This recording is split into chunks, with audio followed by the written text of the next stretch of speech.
بسم اللہ الرحمن الرحیم۔ چھٹی جماعت کے پیارے طلباء و طالبات، السلام علیکم ورحمۃ اللہ وبرکاتہ۔ آداب۔ پیارے بچوں، آپ کو یاد ہوگا کہ ہم چھٹی جماعت کی اردو کتاب میں ایک سبق پڑھ رہے ہیں، ہاتھی کا وزن۔ تو آج تک ہم نے اس میں پڑھا کہ ایک دفعہ ایک بادشاہ سخت بیمار ہوا،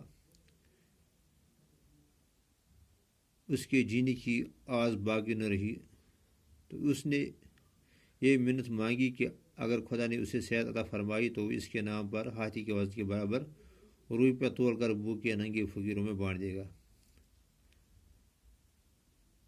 تو ہم نے پڑھا تھا کہ بہت سے لوگ انعام کے لالچ میں اپنی عقل پر زور دے رہے تھے کہ کس طرح ہاتھی کو تولا جائے گا، اور آخر میں ایک ملا آیا تھا جس نے بادشاہ سے کہا کہ میں ہاتھی کو تول کر دوں گا۔ تو آج ہم اس سے آگے پڑھتے ہیں کہ پھر ملا نے کس طرح ہاتھی کو تولا۔ تو آپ اپنی کتاب صفحہ نمبر 35 پہ کھولیے۔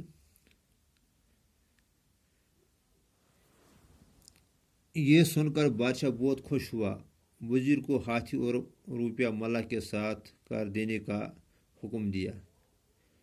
یعنی جب ملا نے بادشاہ سے کہا کہ میں ہاتھی کے برابر روپیہ تول کر دوں گا، تو یہ سن کر بادشاہ بہت خوش ہوا اور وزیر کو ہاتھی اور روپیہ ملا کے ساتھ کر دینے کا حکم دیا، اور خود بھی درباریوں کے ساتھ دریا کے کنارے چلا۔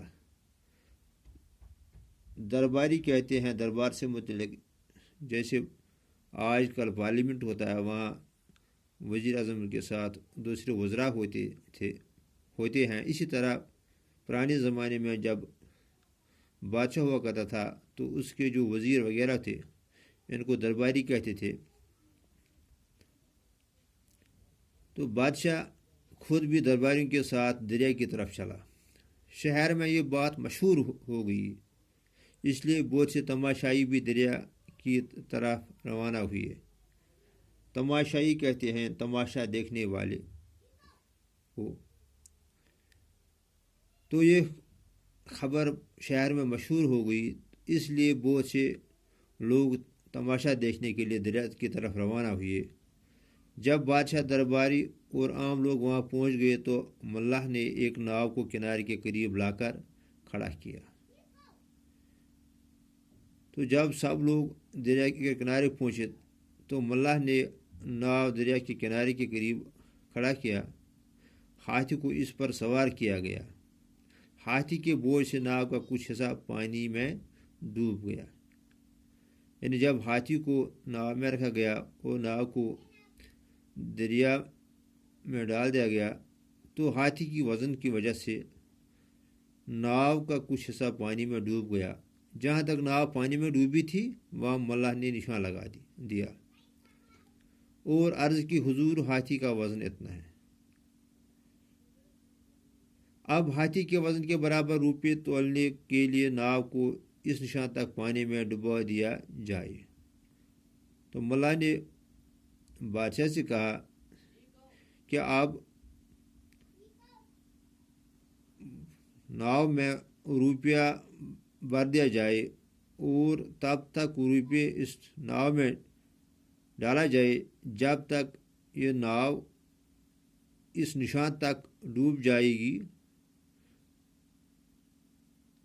جہاں تک وہ اس وقت ڈوبی تھی جب اس میں ہاتھی کو بھر دیا گیا تھا۔ اس کے بعد ناؤ میں روپے بھرنے کے لیے کہا گیا۔ تو پھر ناؤ میں روپے بھرنے کو کہا گیا۔ بادشاہ کے حکم سے لوگ ناؤ میں روپے بھرنے لگے۔ ناؤ پانی میں نیچے ہوتی گئی، ناؤ پانی میں ڈوبتی گئی۔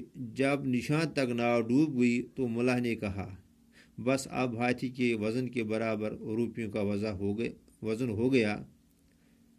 تو جب ناؤ اس نشان تک ڈوب گئی تو ملاح نے کہا کہ اب ہاتھی کے وزن کے برابر روپے کا وزن ہو گیا۔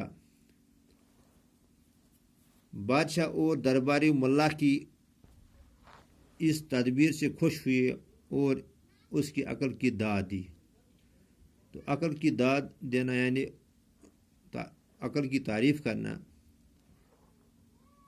تو بادشاہ خوش ہو کر ملا کی عقل کی داد دینے لگا، اس سے اتنا انعام دیا کہ وہ بڑا دولت مند بن گیا۔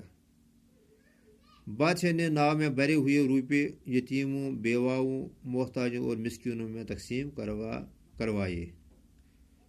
تو یتیم کہتے ہیں جس کے والدین میں سے کوئی ایک یا دونوں مر گئے ہو۔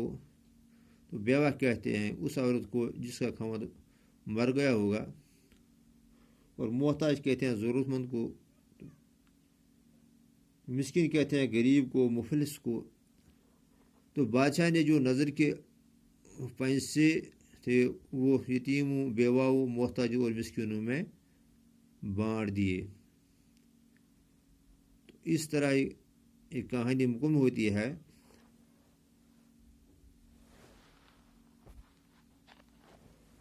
اب اس لسن میں سے جو کچھ الفاظ آئے ہیں ان کے معنی میں بتاتا ہوں۔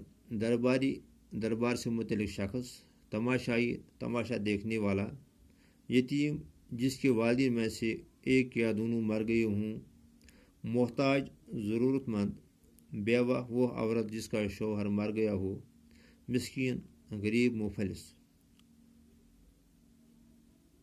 تو اب اس سبق میں سے کچھ سوالات آتے ہیں جن کے جوابات میں نے یہاں لکھے ہیں۔ بادشاہ نے نظر کے روپے کن لوگوں میں بانٹ دیے؟ تو جواب ہے بادشاہ نے نظر کے روپے یتیموں، بیواؤں، محتاجوں اور مسکینوں میں بانٹ دیے۔ دوسرا سوال ہے بادشاہ کی پریشانی کس نے دور کیا؟ جواب ہے بادشاہ کی پریشانی ایک ملح نے دور کی۔ تیسرا سوال ہاتھی کو کس طرح تولا گیا؟ جواب ہاتھی کو ناؤ میں سوار کیا گیا اور ہاتھی کے بوجھ سے ناؤ کا جتنا حصہ پانی میں ڈوب گیا وہاں نشان لگا دیا گیا، اس طرح ہاتھی کو تولا گیا۔ شکریہ۔